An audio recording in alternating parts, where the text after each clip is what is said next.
Okay, I'm going to do something I don't normally do, but first start out with a Bible verse, Ephesians 1:11, in whom also we, meaning the people he's talking to in Ephesus, the church, the children of God, have obtained an inheritance, being predestined, and of course that's the word prohorizo, which means predetermined, according to the purpose of him who works all things according to the counsel of his will, who works all things according to the counsel of his will, predestined. So when you're talking to the free will worshipers, as I was just recently on the Twitter, some moron from California, a young boy, probably in his late 30s or 40s, sowing his oats. This is typical of men in their late 30s and 40s. They really get into the philosophy and the logic. I don't know. It's in a man's genes or something. I don't know. I did it, and but they do it. But so I'm mentioning this verse to get around back to it in the end, because this is the basis. This is called a basis. So when you ask the free will moron, there's no free will in the Bible, you tell them, well, show me free will in the Bible, and they 100% of the time include the verse in the Old Testament where God's talking to his people, believers. I set before you life and death. Choose life. Choose you this day. Life. And then see there, free will is in the Bible. So they jump from God saying choose life, set before you life and death, choose life, to this thing they call free will. And that's their proof. But you say to them, where is the part about free will? Where does it say anything about free will in the Bible, much less that verse at all? And of course, there's nothing. And the answer comes back, which came from the California moron. Well, it's assumed. Ass out of you and me. It's assumed.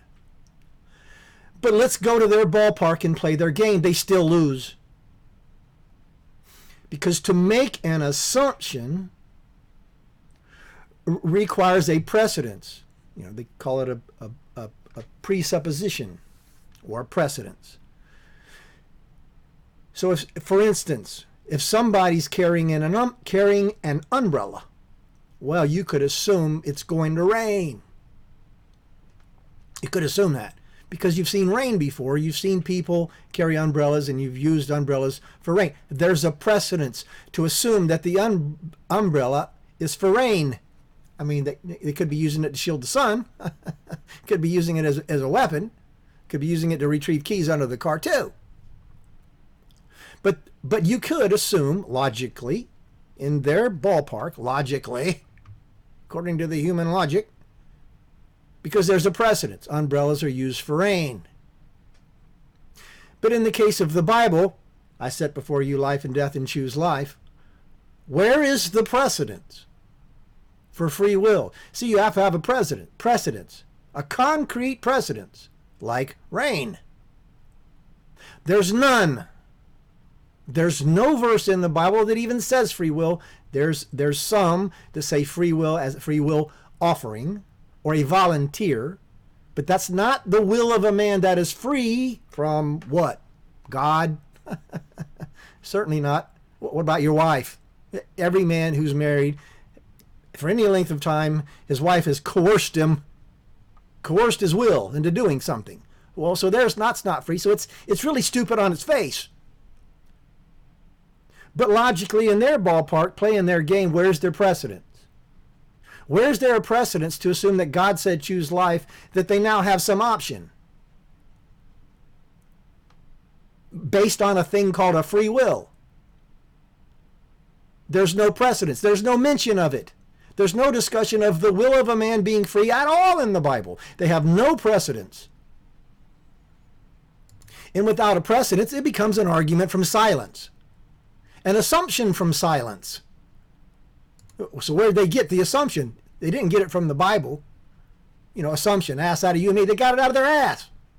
That's where it came from. But the child of God, on the other hand, has a basis. So when God says choose life, I set before you life and death, choose life. The choice that they make comes from the will of God, and I have a precedence.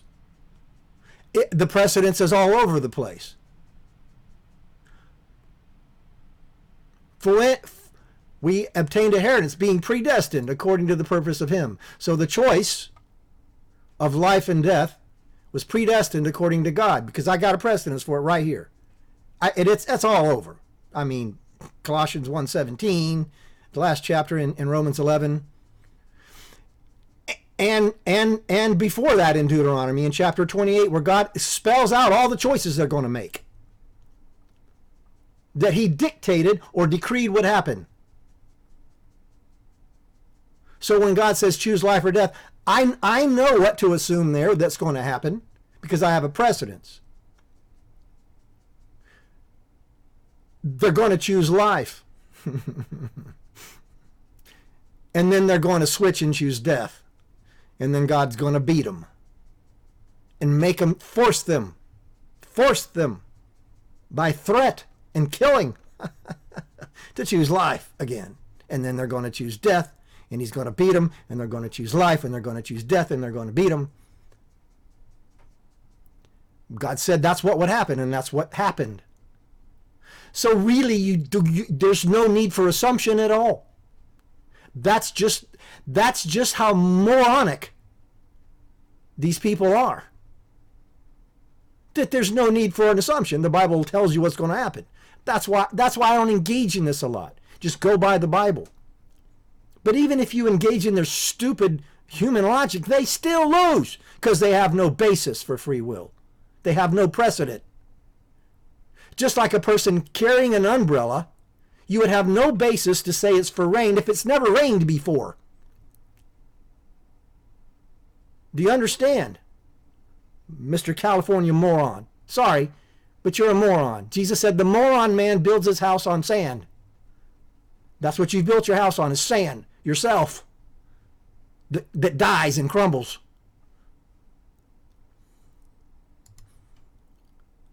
Predestined according to his purpose, who works all things according to his will. So when God tells you to choose something, it's what you're going to choose is going to be according to his will. Period. Because that's what the Bible says. Period.